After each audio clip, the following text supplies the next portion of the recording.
আজকে আমার চ্যালেঞ্জ হলো যে আমার 24 ঘন্টায় ছোট্ট গাড়ির মধ্যে থাকতে হবে। আর এখন সকালে 10টা বাজে আর এখন থেকে আমার চ্যালেঞ্জটা শুরু হচ্ছে। আর তোমাকে প্রত্যেক 2 ঘন্টা পর একটি করে পানি বেলুন ফাটাতে হবে। আর এর ভিতর যা থাকবে তোমাকে তাই করতে হবে। আমি প্রথমে এই বেলুনটা ফাটিয়ে দেখি। ওহ, এটাতে লেখা আছে গাড়িটাকে 20 ফুট উপরে তোলা হবে। কিন্তু এতে আমার খুব ভয় করছে, তাও আমি 2 ঘন্টা সাহস করে গাড়ির মধ্যে কাটিয়ে ফেলি। আরে বা, এবার তো 2 ঘন্টা পূর্ণ হয়ে গেছে। চলো এবার আমি একটা ফাটিয়ে দেখি। আরে বা, এটাতে লেখা আছে তোমাকে কারের ডিকিতে 2 ঘন্টা বসে থাকতে হবে। আমার ভাগ্যটাই খারাপ, তাও আমি যেমন তেমন ভাবে 2 ঘন্টা কাটিয়ে ফেললাম এই ডিকির মধ্যে। আমি এখানে 2 ঘন্টা কাটিয়ে ফেলি। 2 ঘন্টা পূরণ হয়ে গেছে, বাইরে চলে আসো। আর আমি আবার একটা বেলুন ফাটাবো। আরে বাহ, এটাতে লেখা আছে তোমাকে 2 ঘন্টা এসি গাড়ির মধ্যে ঘুমোতে দেওয়া হবে।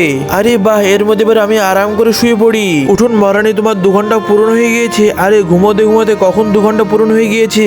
আরে এটাতে আবার কি লেখা আছে? এটাতে লেখা আছে গাড়ির ছাদ ছড়ে দেওয়া হবে।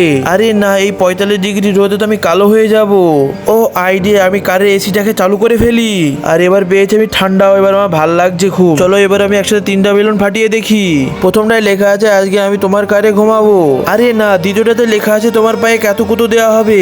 আরে তুমি আমাকে ছেড়ে দাও, নাহলে আমার হেসে হেসে অবস্থা খারাপ হয়ে যাবে তো। আর তৃতীয়টাতে লেখা আছে তোমাকে বাসি স্যান্ডউইচ খেতে হবে। আরে না, এর ভিতর থেকে অনেক গন্ধ বেরোচ্ছে আর অনেক রাত হয়ে গেছে, আমি তাড়াতাড়ি ঘুমিয়ে পড়ি। উঠো, সকাল হয়ে গেছে, আমি তোমার জন্য আরেকটা বেলুন ফাটিয়ে দিই। আর এটাই লেখা আছে তোমাকে বেলুনের মধ্যে হাওয়া ভরতে হবে। ঠিক আছে, ভরছি, কিন্তু কতটা ভরতে হবে? আর এভাবে আমি কি করে হাওয়াটা ভরবো? লাস্টে টাচ দেখার আগে তুমি যদি পয়সা থেকে বেশি তোমার মাকে বেশি ভালোবাসো, তাহলে ভিডিওতে লাইক করে দিও আর চ্যানেলটি সাবস্ক্রাইব করে দিও আর কমেন্টে লিখে দিও আই লাভ ইউ মা। আর বন্ধুরা, ফাইনালি আমি এই টাস্কটাকে কমপ্লিট করে ফেলি। তো ফাইনালি কারের মধ্যে 24 ঘন্টা থাকার চ্যালেঞ্জটি কমপ্লিট করে ফেলি। পরে কি চ্যালেঞ্জ করবো অবশ্যই কমেন্টে বলে যাও।